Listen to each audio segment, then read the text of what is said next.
And what we're doing tonight is taking a look at a few fish just to make it a little fun. Thought I'd surprise you on a Tuesday.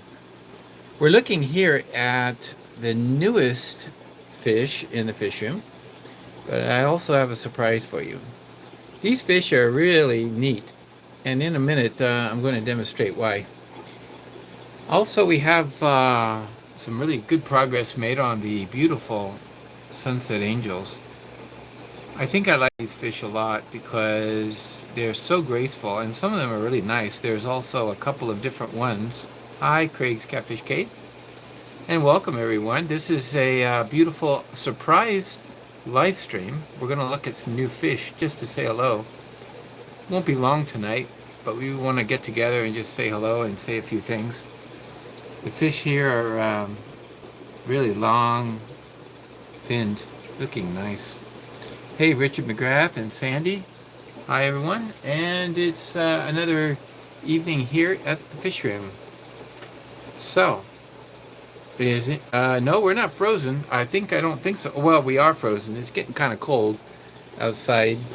But I think temperatures have been above freezing. We've only had, I think, one time where we hit 0 and frost on the car. These fish are beautiful new members of my 90-gallon tank, and they are a sought-after, hard-to-find species. Hopefully we'll make good use of them. This is the Dawkinsia, and the species is a little uncertain because I have yet to find the right one. I'm looking for the Apsaris, but this could be a Similis. These species of Dawkinsia are also known as Mascara barbs. Look real close and you see along the eyes some dark smudge. Some of them look less smudgy than others, but I'm going to have to let them grow out a little bit and see which species they really are. And basically you never know, because in the wild they could be fish that have crossed with one another. These were tank raised, and that happens. Hi, Jeff Pelhams and Benjamin Peters. Everyone's joining us tonight. That's great. I see that they did pretty well with the tiger barbs since putting them in here last Friday or Thursday. But the tiger barbs have been giving them a run for their money only because the tiger barbs are persistent. These guys really run. And they can really shoot their own. Right now, they're hanging out in front because they think they're going to get fed. What do you think? Should we feed them? So, in order to feed them something goody-goody, I'm going to give them a little treat. Let's see if I can do so from the camera point of view. Let's see. I'm going to put the camera down. Let you look at them for a second. You see how these guys really school together and they stay together. It's really amazing. And when there's any kind of threat, someone new come into the room, they tend to bunch up into a ball. But I put the plants in here at both ends to really give them some hiding, because I know they're kind of a nervous fish. And it turns out the faint red lines along the body sides will not actually come in until later. So give them some time, Sandy, and they will show up as they mature. These fish are so underrated, and the reason why is because when you look at these fish, they don't look like much, just look like they have a black spot on them. This is not how they will look when they get it to be adults. And when they were younger than this, they looked like little miniature tiger barbs. They looked like funny looking little tiger barbs because they had the stripes, but the stripes were thin. And so on their bodies, the stripes go vertical. And then when they grow older, the stripes disappear, and then you've got the black spot. So the black spot at the caudal part of the tail is going to stick with them for the rest of their life. And that's part of their coloration. The black and red lobe spots are also there. But they do change, and they do continue to get more and more beautiful as they get older. Now, let me show you what I mean I'm going to take my, they already know. Look, I take my bag. I've only had these guys a week, and they're already going crazy. So I'm going to take some, this is freeze-dried food to see if I can get a closer look. These are freeze-dried food. And I'm just going to put my hand in the water. What do you think? Are these wild fish or what?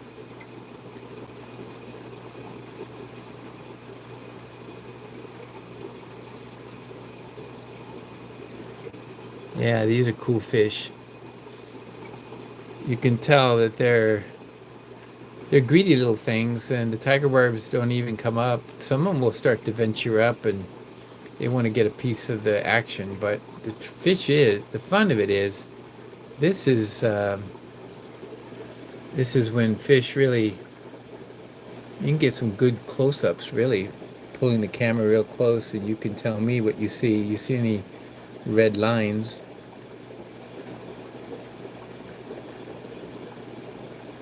Hopefully the camera's catching it. They're so fast. It's kind of hard to tell anything when they're zipping around, but I like them because look at that tiger barb just kind of get in there, getting the. She tries to get in there, She tries to get in there and get a bite or two, but the other fish are just like going to town. Fish family, how you doing? And you know what? This is basically only about 6 days in my tank. So these fish very quickly acclimated, and they're doing excellent.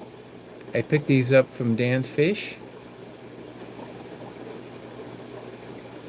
They do best in numbers, so if you get a good number of them, their behavior is, of course, more natural.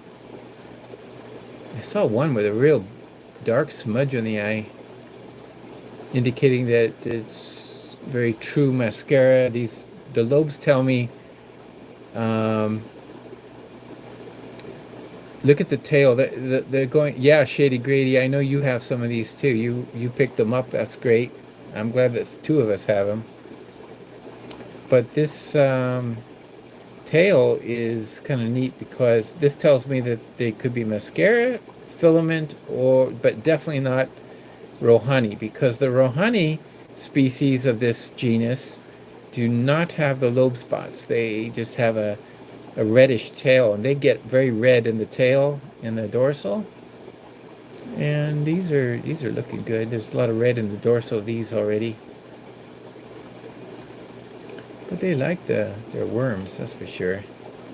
Now, I kind of, what I do is I just kind of,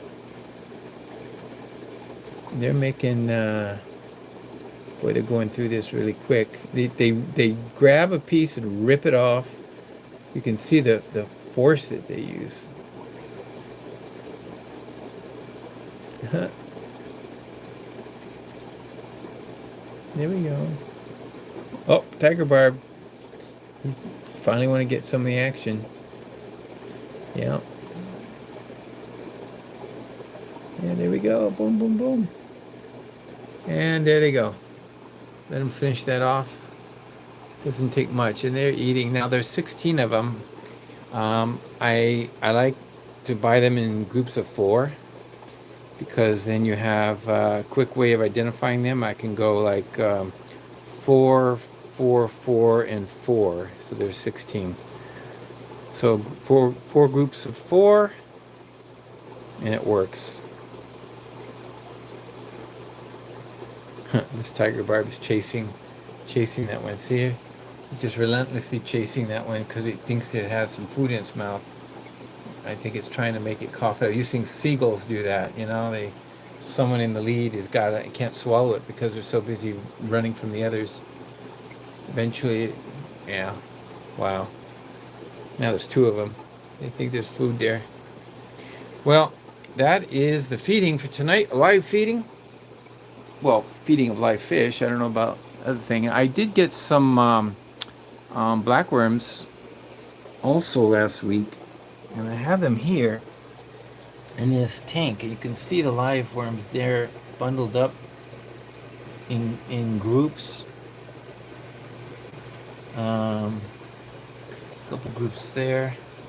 I got to do some more research. If anybody has any experience breeding, keeping blackworms, live blackworms, love to hear your experience trying to figure out how to do that. Then, of course, the Daphnia is doing great in this tank.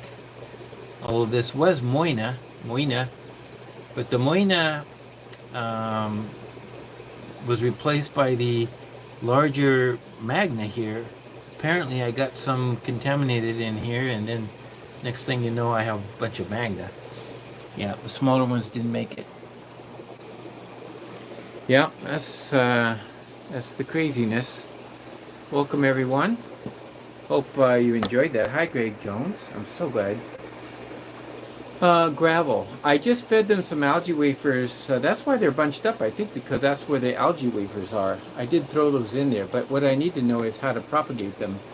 So I do have some. Would you recommend, Greg, black sand or small little pebble-like gravel? I have both kinds.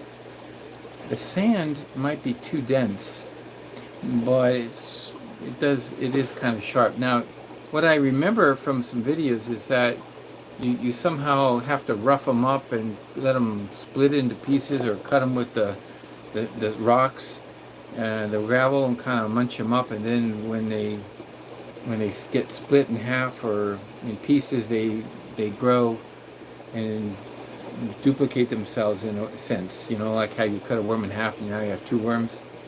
Is that how it works? Are there actually eggs laid? I don't think there's eggs laid. I mean, I don't even know how it works for the grindle worms, but the grindle worms reproduce in mass. They're incredible. Yeah, it'd be nice to know. Small pebble gravel. Yeah, okay. Very hard to find. I did not find those blackworms, live blackworms here in Canada. I had to get those. Okay, Greg Jones has a video. Okay, right, Greg. I'll check out your video once again. Probably answer all my questions. You don't stir to split them up. I make them travel to the opposite ends of the tank to find food. They will split naturally. Okay. Well, that's a 20-gallon tank, and the upper portion seems to be mostly the only thing I'm worried about is, you know, I feed the Magna with food in the water column, green water, and also, but I'm sure that's not going to bother the blackworms. I don't think.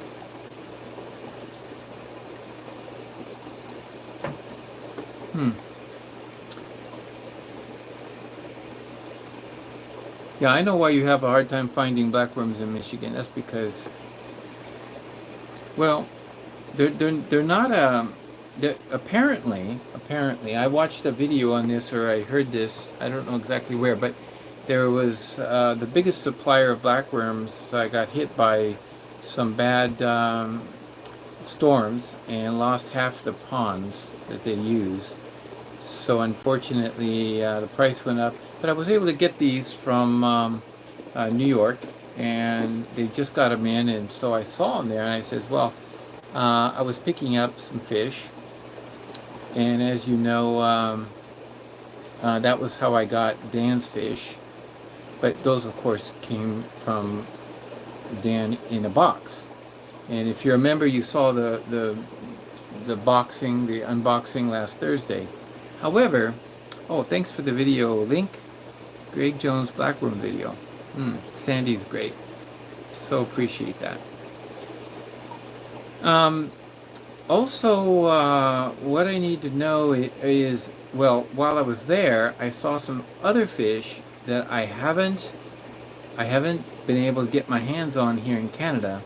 I haven't seen them for sale, and so I was able to come across a tank full of them, and I said, okay, I'm taking them right now. Let me show you what they are. This is a species of fish that is, again, not the cheapest. It's in high demand. Let's see if you know what it is. Let's take a look. Okay, I put them over here in a quarantine tank. We're looking at them right now. Anybody have any idea what they are?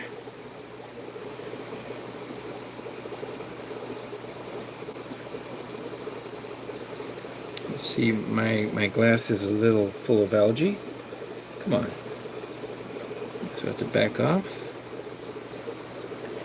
Right now, looks maybe I'm gonna treat them a little bit. They look like they have little clamped fins, but I think that's because they like to nip at each other, and I noticed that because when they spread their fins, I don't see any damage.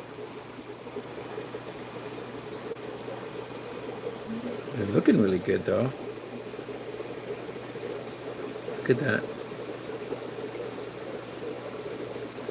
And this one looks like a female. This one could be another male. I'm gonna treat them anyway. I'm gonna put some salt in the tank just to make sure they're doing well.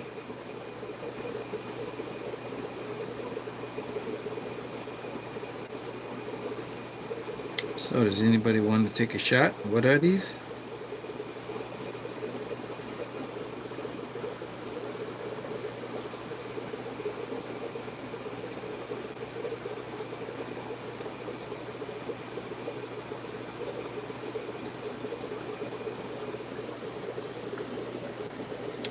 Again, true to my form, I love red fish. These are red fish. John, you are correct. They are an apisto.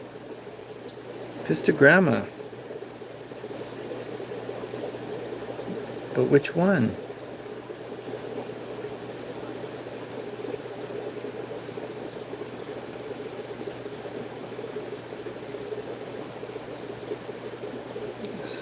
Soisto? No. I don't think so. I'm not familiar with that term. I've never heard that, but this is not what they are. I didn't have the. I should have cleaned the front of the glass, huh? There's another one. They're pretty fish, and I think when they get a little older, a little more color. Look at that one's got a lot of gold yellowing.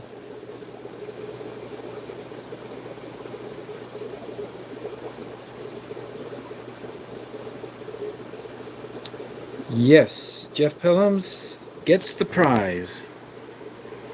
They are McMasteri. Red-shouldered McMasteri. Pretty neat. So you see there's, I think we have about 3 males and 4 females in this tank. And we'll see. Right now they're getting quarantined and we'll just take a look. I'm going to move them out of this tank and quarantine them in this one, this 10-gallon, which is now empty and ready to go. And with the sole reason because basically this tank is one I can use. I can change the water very easy and they can be in there with a little more space. This 5-gallon was just temporary because basically I had it available. These are going to get cleaned and they're going to look like these in the next day or two. And maybe by Friday we'll do some breeding again. Throw some pairs in here. We've moved the Odessa barbs out. And the Odessa barbs, which we've had in past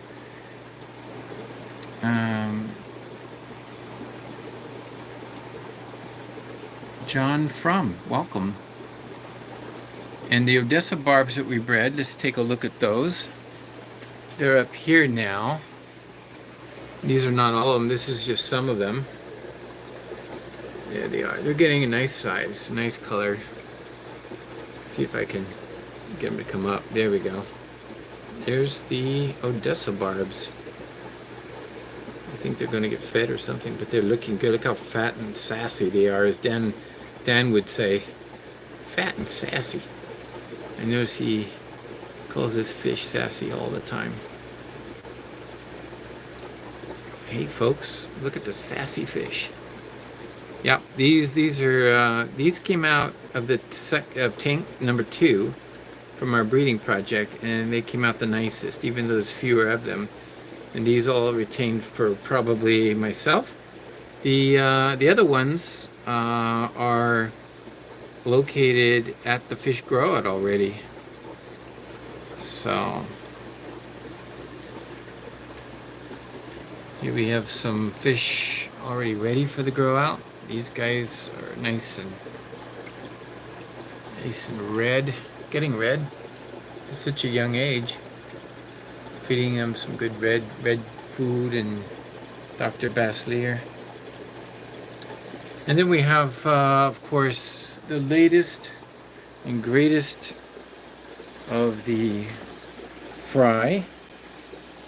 These guys are hungry, and let's feed them right now. I've got the baby brine shrimp in hand, ready to go. These are, of course, angels. We're looking at what kind of angels. These are, as I recall, these are platinums. Yeah, 2RB6. Okay. Let's put some little food in there a little bit. They get fed a couple times a day. Baby brine shrimp. And it doesn't take much. These have not been fed since this morning, early this morning. They still have kind of full stomachs. But now they'll polish this off in just a matter of minutes.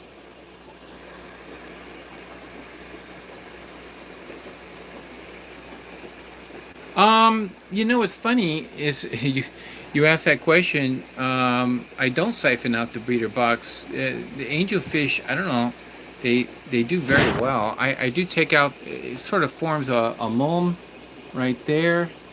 But the angelfish always keep the breeder box sparkling clean. I think they pick at the sides or something. I don't know exactly how they do it, but they do it. Then I have a little glop of, I can just get a glop of this. It just forms like that, and I don't think I have any fish. Nope, and that's it. Gone. That's how easy it is to clean. Because it forms in a glop like that, and now when there's rams in here, obviously they don't, because I didn't clean that out since maybe yesterday or the day before. Alexa. Oh, that wasn't my overhead lights. Sorry, I'm not sure. I saw the lights just went out. Let me put the lights back on.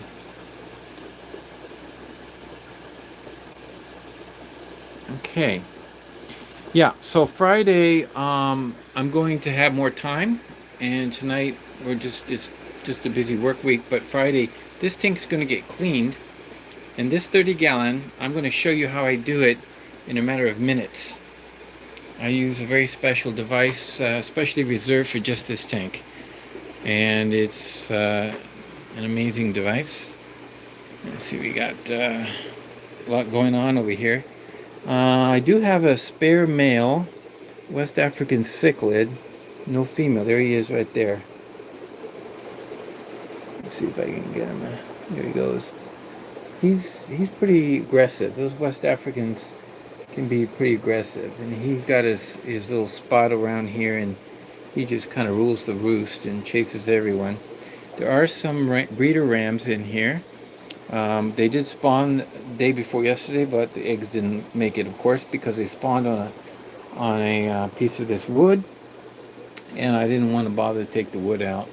It was their first spawn, and so they're kind of young at it, and so it doesn't hurt. Hi, Jeff. Yeah, so the spawning situation is kind of, once I see them, if I see them going down, there's a female right back there. She's right there. She's looks like she's ready to go down. If I see the breeding tube out, then I'll look closely, pick out the male. Actually, she's ready to go into a tank. She's going to spawn. I could probably get some eggs out of them. That's probably our number 2 seller. The rams, German blue rams, are our number 2 seller from aquarium.biz. The number 1 seller would be angelfish, and number 2 would be German blue rams. We get we sell those. Oh, see what I mean? This guy. He likes to rule the whole tank. He is a nanochromist. No, what is he?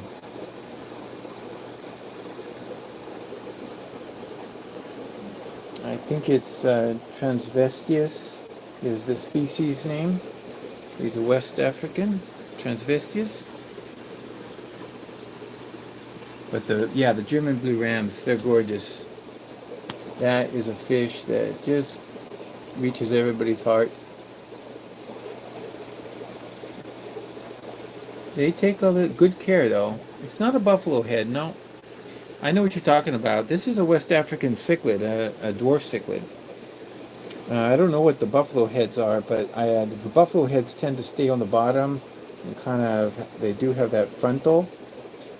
He does look like, the female does not look like him. The female looks much shorter, and she's got a black and white striped tail. She's actually prettier, much prettier than he is. They both have kind of those white lip look. I forget the genus name, but this is Transvestius. You look that up. So I got to either find a female for him or find a home for him, because there's no sense in having both. Transvestis. Okay, maybe I didn't say it right, but yeah, exactly. So, lastly, let's see. I wanted to show you tonight anything else. We do have. I will show you our breeding project is a little under the weather. This is our tank of beautiful Danios, and I have been breeding them or getting them. They breed very nicely in this egg trap, but I've had some problems with my air system, and it wasn't powerful enough to do the lift tube. I even saw them breeding in there the other day, but I wasn't able to get the wasn't pumping out. But I find out that it's not necessarily my pump, it's the valves where the air lines are connected to. They need to be cleaned, because right now they're corroding up, don't know why, and then they're just barely putting out. Right now I got it to go, you can see there, it's going fine now. But these guys, okay, let's see if I can act like they're going to get fed. They'll come over here. But when you get a chance to really see these up close, these glow light Danios, also known as chopre, Danio chopre. Wow, they look like little tiny salmon fish. They've got those colors. Look at that one there. Ooh, the yellow, the stripes. I like that one. Gorgeous fish. In a very active tank. But I need to see better production, and I just think I need to do a couple things that will work. These guys get baby brine shrimp. I need to clean this glass. Maybe I'll do that before Friday or something.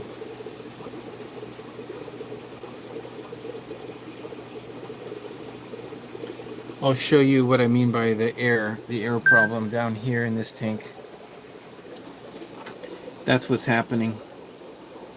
And you think, oh, you know, I tried to the CPDs are no, they're not really they're not related to the CPD. They're not CPDs. I don't know if they're related to the same genus or not. I don't recall, but I don't think so. I don't think so. But they do have that kind of look. Now, this is what's happened is I just need to go up there, and I found out I got to unplug the air and then stick a little, I use a paper clip into the hole and knock out any corrosion or whatever it is that's clogging up at that point. So it's an easy fix. but I just realized what it is because I noticed it happening all over, all at once. So whatever it is in the room, it's maybe the age from when I put it in or something. It's time to do that. And this one needs a good algae scrub. Most definitely. Well, Oh, while I'm here, I may as well take a look at our little cat colony. And we've got Lucipinus, and we have, they're doing very well with the red tigers. They seem to be a good match. But let me show you, if I had some food here within reach. I don't. Show you how crazy the catfish get. Watching them, let me grab some food. So I think it's over here.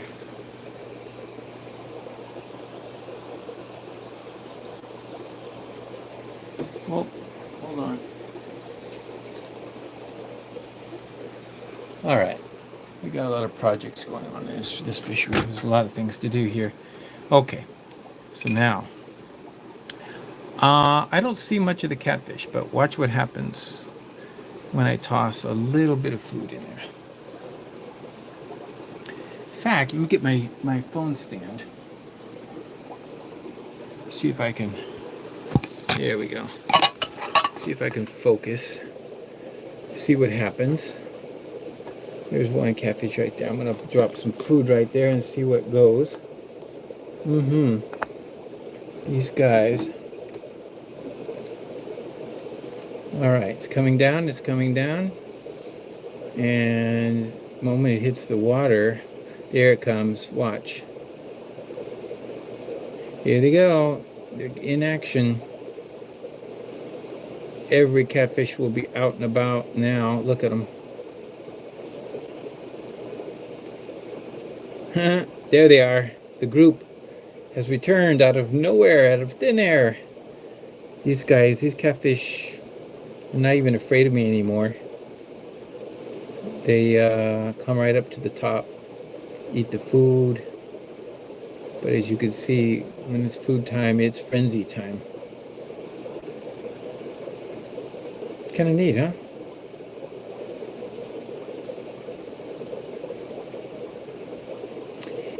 Okay, when would you use hydrogen peroxide?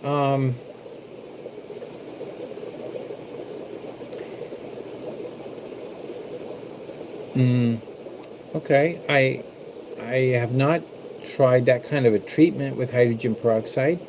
What I do when there's a bacterial bloom, I start doing water changes. If it can be a drip water change, I just start dripping for continuously until it's gone.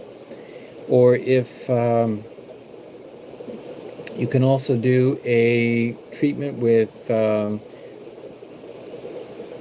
it's called potassium permanganate. It will turn your water purple for a short amount, you're magenta colored, and then you just add, after like an hour, you add a small teaspoon of hydrogen peroxide. It nullifies, turns the water clear, and then do a water change. And so either way, I don't know how well the hydrogen peroxide works, but I do use we call it the PP, the potassium permanganate. If you need potassium permanganate, you can just let me know. I buy it in bulk and I can ship it, make it available in smaller quantities, because you only need a tad, a very small amount, like 1/32 of a scoop for 10 gallons. I forget the exact measurement, but it's something like that. I have it written down. Synodontis polywhite. Now, I believe, are you referring to, if I understand, oh, Nanochromis. There you go, Jeff. Nanochromis is indeed the genus of that cichlid, West African cichlid, yeah. Nanochromis transvestius or transvestis. The Synodontis is got spots, and I know, like, for the longest time,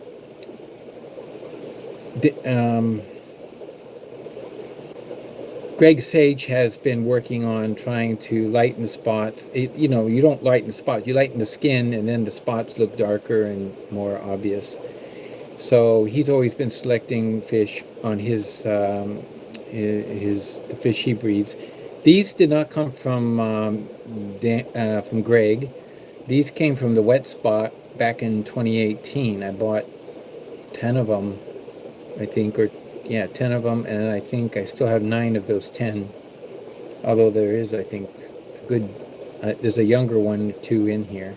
Only because, can you believe, in this busy of a tank like this, some fish, some baby fish did survive from egg stage. I don't know how they survived. I don't know how they did it, but somehow they survived. Ate food and everything and just grew up in here. That happened. Doesn't happen a lot because there's so many predators. But I believe you're talking about real white, the white-bodied fish with the darker black spots. It's like a strain of the Lucipennis. Am I right? Synodontis polywhite. Is it something different, Greg? Or, you know, I know when you look at the Synodontis punctatus, in other words, the catfish that breeds by laying eggs and laying eggs when the African cichlids spawn, and allows the African cichlids to raise the fry. Those fish do look lighter to me, and they do have a lighter skin. Have I ever had velvet disease? I have not. I have not had that problem. Are you referring to the catfish? These cats here, I've never been sick. I've never experienced a single problem. Like I said, I've had them since 2018. When I got them, they were just tiny little fish. You know how you buy them in the mail, and they come out tiny. They've grown up here, and these are full-sized. They don't get that big, just 3 inches, maybe 4, maybe maximum. Well, the females are bigger.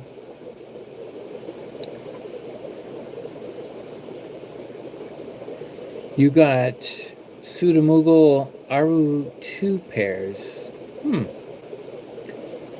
I have not had those.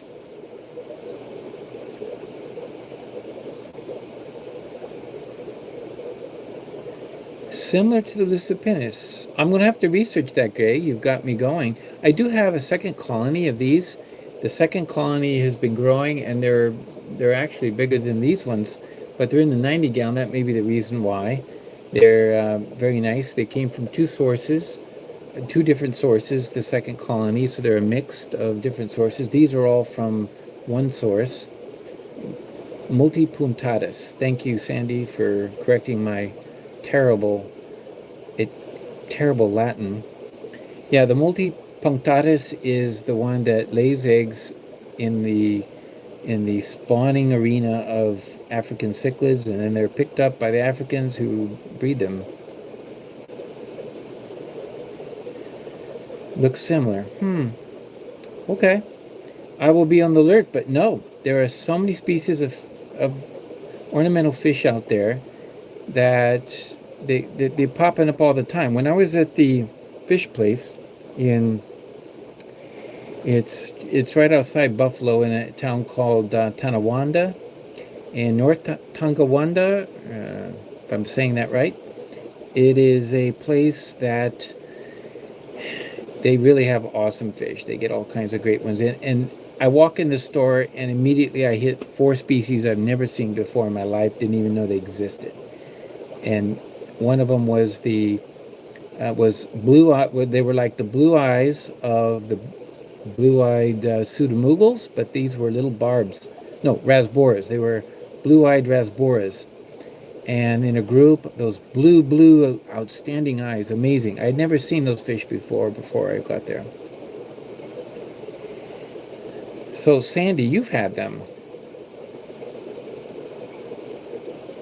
So, do they breed with the yellow labs? Do they breed with the yellow labs mouth brooding them?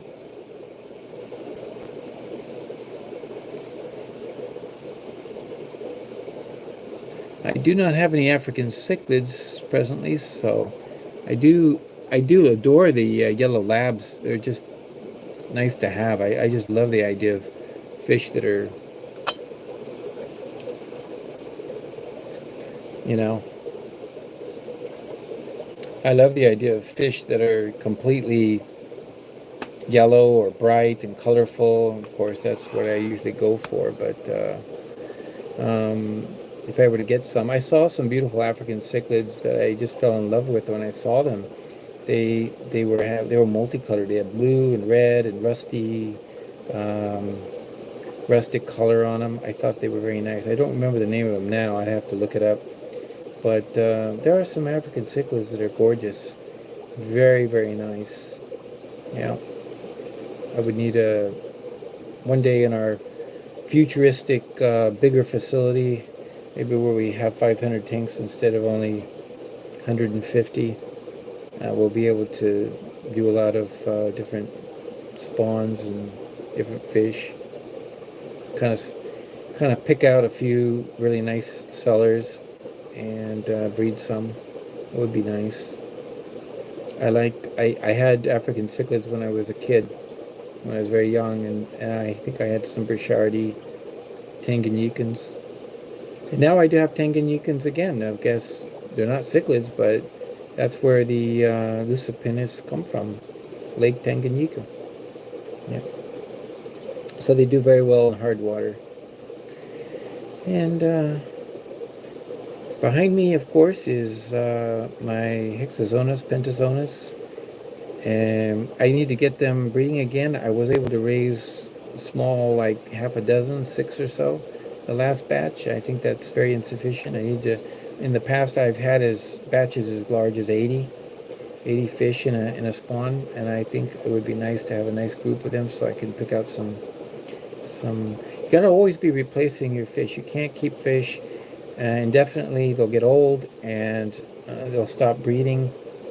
And so that's why I keep breeding them, because I want to have replacements for those that die, and I also want to have a younger brood stock. So what else? Basically, that's what I had for everybody tonight. It's been 43 minutes. I just wanted to say hi and show you the new fish, the new cichlids that are there. And this Friday, if we do the live stream, I'm going to do a demonstration on how it is to clean the centerpiece tank, and we'll talk about that. That's my goal anyway, and we can talk about a few other things as well, but mainly we'll stick with that.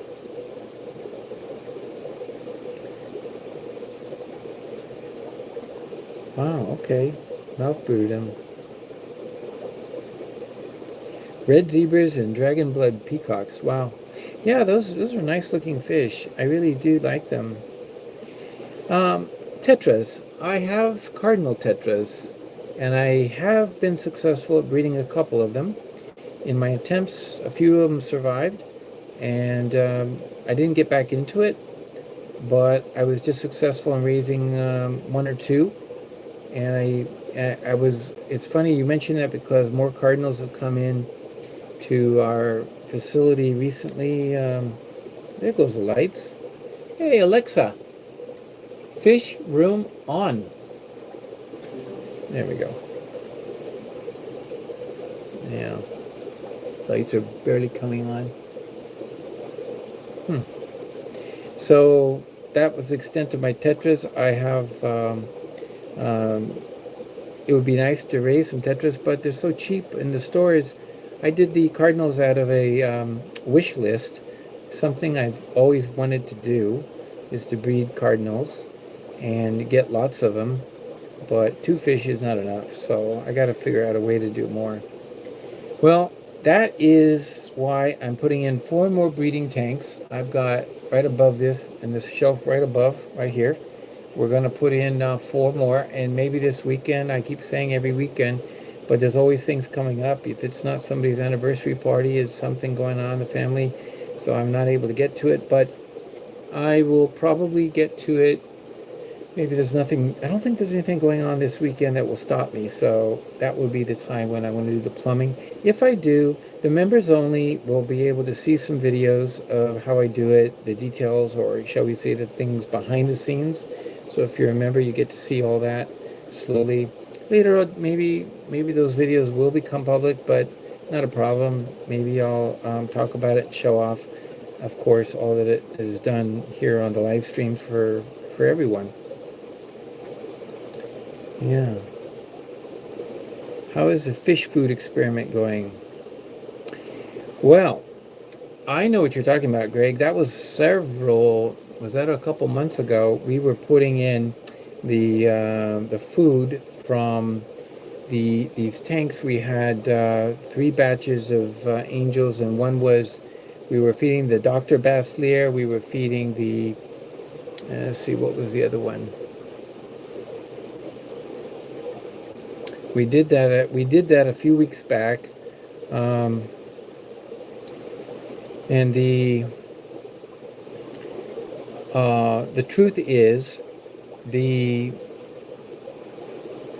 Dr. Baslier was just 100% the best. It didn't cloud the water, and we used the other foods that we used. It didn't seem to. There was a definite difference in the growth. So I'll have to think hard about which ones I used, because there were 3 tanks, weren't there? And we fed 3 tanks differently, and we watched, and I did the water changes exactly the same. We had approximately the same number of fish in all 3, and we had the only difference was the food, and we were feeding with the food from, I think it was Aquarium Direct, and they had the finer food for the fry. So yeah, that it proved to be the case that the Dr. Baslier was definitely superior. It's just more expensive for us to ship or to import and to get in, so it's not easy to live with, But one of the things that people notice about our fish is that the fish are definitely 100% healthier and better looking and more robust than any other fish that they have. So they get in. So the fish from aquarium.biz is our fish, and they always arrive in superior condition. So it makes it more valuable. So we try to keep it that way. It's the best way we can be in competition. Now, Dennis, you're asking a question about inbreeding. I'm gonna show you something. Over here we have there are some issues with the inbreeding. I didn't breed these fish, of course. I don't even know where they came from, but one of the things, for example, in the Mascaras, you will notice that one of these fish, let's see if I can find it and show it off. It has what we typically refer to as a snub nose. There it is. Let me see if, oh, I lost it. Hold on. There it is right there. Okay, here we go. See the nose on that fish? Let's see if I can, yeah, see the nose. It's not quite right. Now, you wouldn't notice it normally. If I didn't point it out to you, you probably wouldn't see it. That could be a sign of inbreeding. It's possible. I don't know much about the history other than these fish have been, I have been informed that these are tank raised by, and so, which makes sense because they're not very skittish at all. However, I will mention this. Oh, Sandy, thank you. Yes, Extreme Nano and the Sarah brand. Yep. Okay.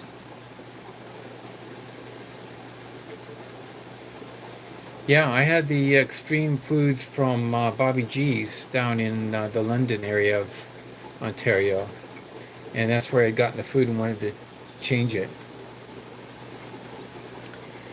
Okay, and I wanted to say something about we raised I finally got a couple of fricatas. Um, these fricatas, there's two. That's a luminatus there, but there's two small fricatas in here. But let's see if you can see what the problem is.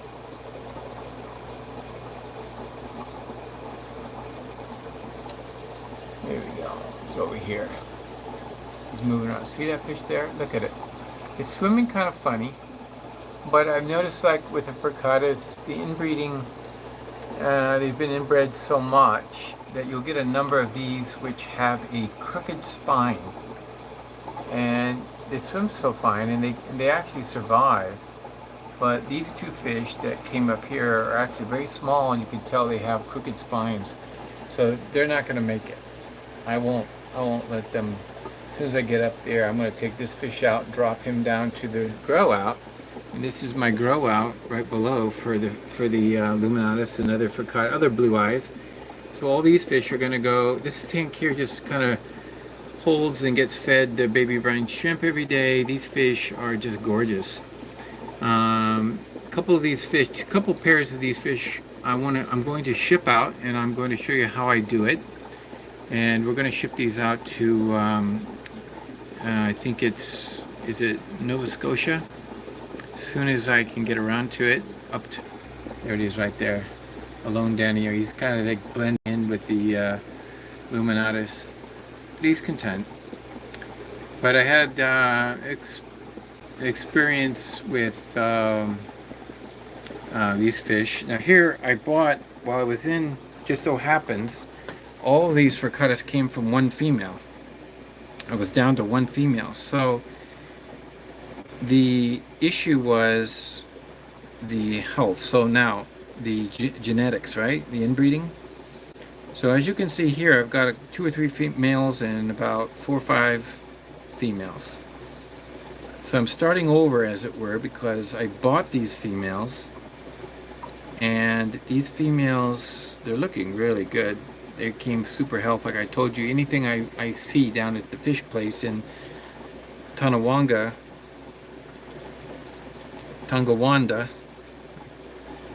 is in super shape, super good shape. Now, because I got these females and I'm putting them with my males, I suspect that I'm going to end up with a little stronger progeny, and yet I'm selecting only the best males. So if you have a fish like over here in this tank, let's see if you can spot him. I have some extra males. That one there looks fairly good. That one there looks fairly good. But how about this one? See if I can point out the one that they're looking really good. Let's see, where are they? Hard to see. That's why we're going to clean this tank on Friday. Here we go. Let's see. Looking at them, one of them has a spinal deformity. It looks ever so slight. I don't see him right now. There's only 3. But well, I'm not seeing them right now, so I can't show you. But that's definitely the case. They're going to have to. I'm not going to breed from that fish. You see, that's why he's over here. The extra males. I didn't want to have too many males over in the breeding tank. But we're going to see how many we get. So actually, I don't mind. It's probably time anyway. We're going to take the mop out, and we're just going to put it up here. And let's see. This is where the tank for the mops have been going. Do we have any fry yet?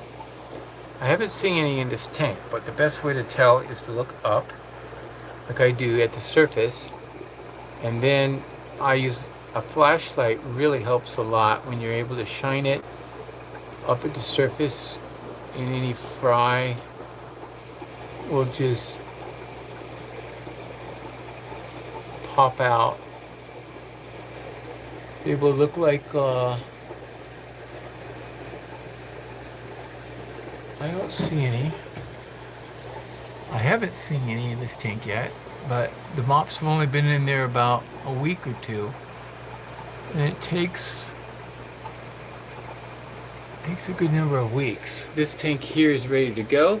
This one's ready to be reset. These need to be, there are only 3 fish in here. These need to be taken out. I can see my filter's clogged. Another issue, probably the valve again. And this one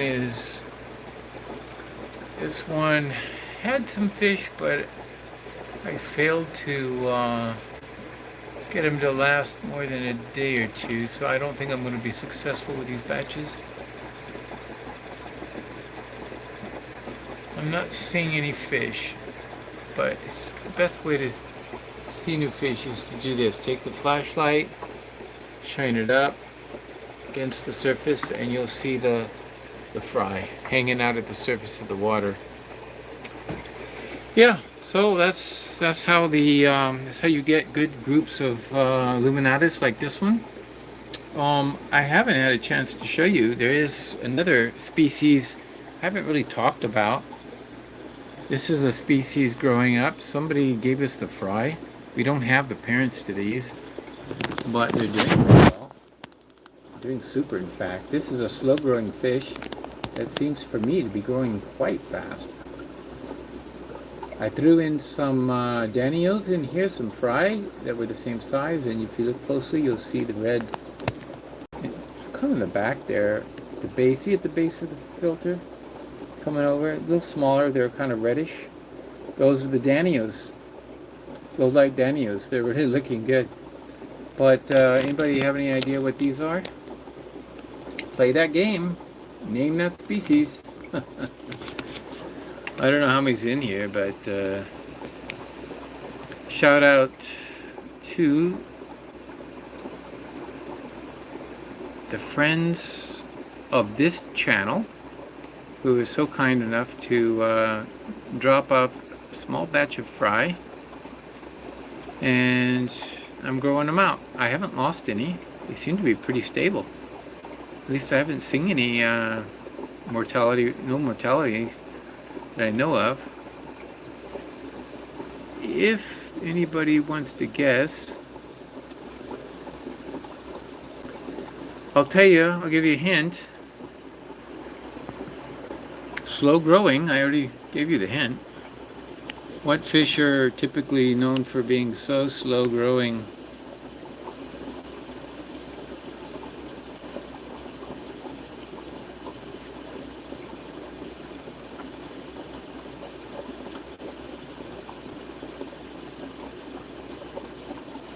Yes, rainbow. Thank you, Shady Grady. You're amazing. Rainbows. Correct, Dennis. Sandy was stumped. These are rainbow fish. Now, I won't ask you what species because simply you can't tell at this stage. You have no idea. I know what I was told, but who knows? I was told that these are praecox rainbows. Praecox.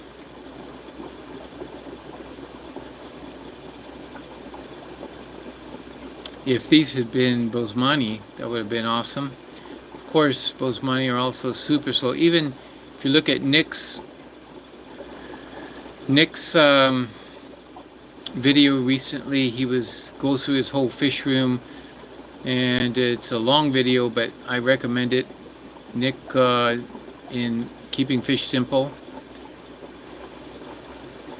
I would say he, somewhere about the middle of his video, comes across the Bosemani rainbows, and he shows how big they are after 1 year.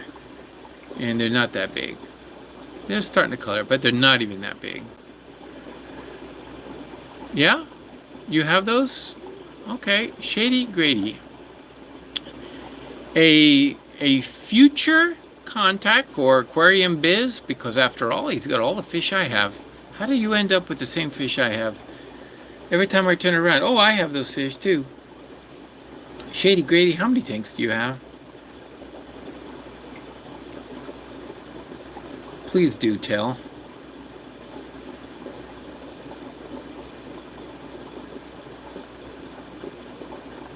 Yeah, these look good. I have a very interesting way of, I'm going to demonstrate how I change the water in this little 2.5 gallon. 27 tanks.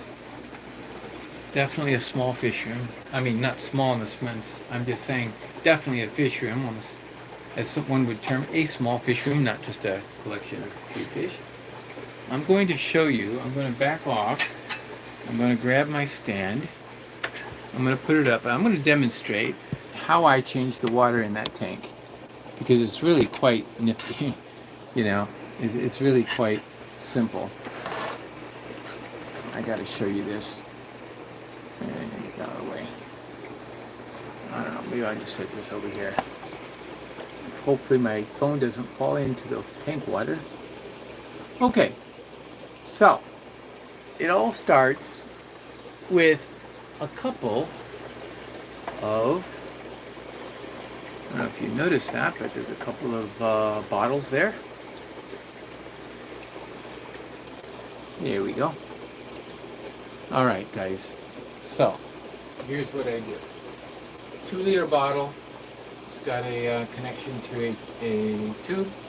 Tube runs along here, just sitting there for now. It's got a disconnect or a valve, and then of course it has a tube that just goes right into the tank. Once it gets into the tank, you'll notice there's an overflow and everything flows back into the sink. So here's you ready for this? We're gonna do it. A simple water change. I grab this upstairs here. It's 2 liters of water. And all I do is I just fill the 2-liter bottle with 2 liters of water. And I do this every day. So, whammo, done. And I walk away. That was my water change. I hope you liked that. And I hope you didn't blink, because if you blinked, you missed it. You missed it.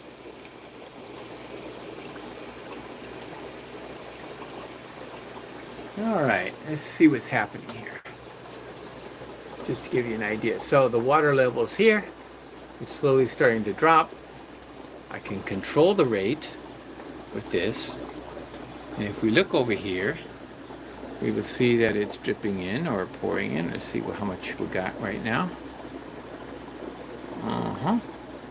There it is, it's pouring in. Good rate. See that? Okay. Now, as it begins to fill, 2 liters will go into the tank. The fish will not even sense it. They won't even know what's happened to them. It's so gradual, because it's going through this airline tubing. And as the water line goes up, it's going to hit the overflow here. This overflow has holes right at the top here. And I have this, what do you call it? It's a piece of sponge intake filter, cut off and put over the PVC piping. And it's going to start pouring into this pipe. And then it's going to be transferred over to this side and pour into this pipe, because this pipe is lower than this pipe. So as long as water's going into that hole, water will begin to flow over. And then, of course, goes out when it gets full on that side. And as you can see, water is actually going out slowly but surely. So they're getting a water change. I can walk away and come back tomorrow, as far as I'm concerned. The only thing that's going to happen is that 2-liter bottle is going to completely drain away. Now, let's just see what's happening at the other end. Yep, there it is. It's coming out into the sink. You can see it's just dripping. It'll do that for an hour, and then 2 liters will have completely gone through. So that's the way I like to do water changes. I like to do things so that the water changes are simple and easy and mechanical, but I especially like it when I can do the water changes and not worry about there's any issue of something getting, shall we say, spilled Sorry about that. I don't want to get things spilled, overflowed, or anything like that. So all of our tanks along the breeding rack here are like that. They have overflows, and so I just start the drip, and I can drip all night long. Sometimes with just a drip, I have 20-gallon reserve on up above, and it just drains out until it's finished draining, and the tanks will be fresh and clean in the morning, and the fish will not feel a thing. They will not feel any difference in temperature because there's not enough water to actually cause any temperature differential, and they will be content.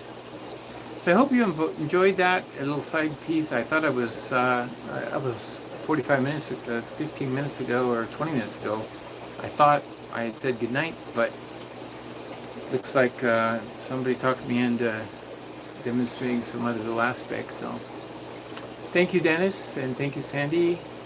It's a simple method.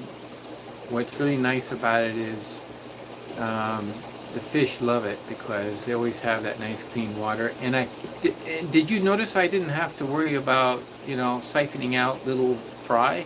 I didn't have to worry about, even the bottom. I'll tell you, the bottom is clean as a whistle because there's another feature about that little 2.5 gallon tank. It's got one bushy nose pleco in there. And that's all it takes for the tank to be perfect. Clean. It's all cleaned up by Mr. Bushy Nose. And he's taking care of things on the bottom. I take care of the water change. And that's it.